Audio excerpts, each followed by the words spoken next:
My name is Juergen Ritzek. I'm business director of a company called EEIP. It is a global information platform for the energy transition. We're targeting B2B audiences, reaching out to around 150,000 people around the globe.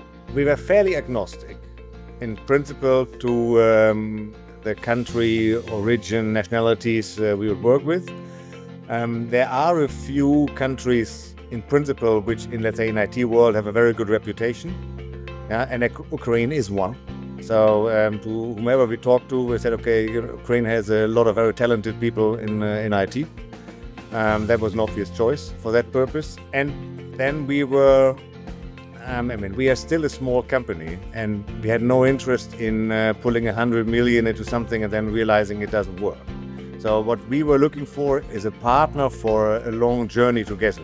So we had a 5-6 phase plan. We had done the first 2 phases by ourselves, just basically concept testing, which was so successful that we said, okay, now we need to get the next step, which means we have to tap into professional IT development support. We were basically asking many companies to come up with an offer, not only financially, but also on way of working. We had a couple of calls with different companies. Temy scored best in all dimensions, so that's why we ended up with Temy. Yeah? The competitive pricing was obviously relevant for us, but equally important was the way that we felt the understanding of the solution we had in mind, plus the willingness to go a kind of a step-by-step approach over a long run. So we were also looking for a lot of flexibility in ways of working in collaboration, and that's what we think has been proven successful so far.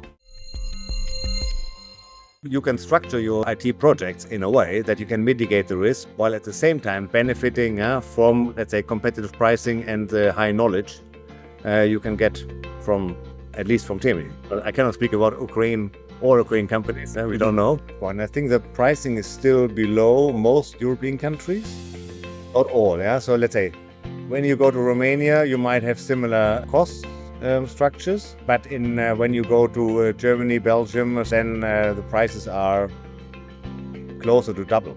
We were not looking for the cheapest offer. We were looking for a competitive price. You can go offshore.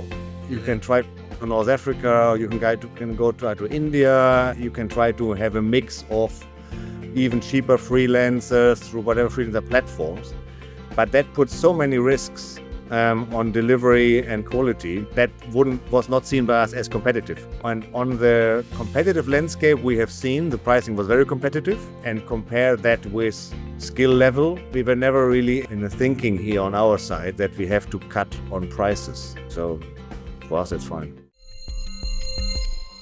In the in the pitching phase, at the very beginning when we spoke to many, during that discussion, we could get a good feeling about, the understanding of what we had in mind on the other side. And as I'm from the business side, I cannot really judge the IT skill level, the project management skill that on the IT side. I could only see if that matches my thinking about where we want to go to, our modularity approach, our principal pipeline thinking, and that was all well reflected. And then Andreas had a good feeling about the understanding of the tech stack needed behind, which was open at the beginning, because he could see that the thinking was in the same direction, and he was also very quickly at the beginning convinced on the quality on Temy's side.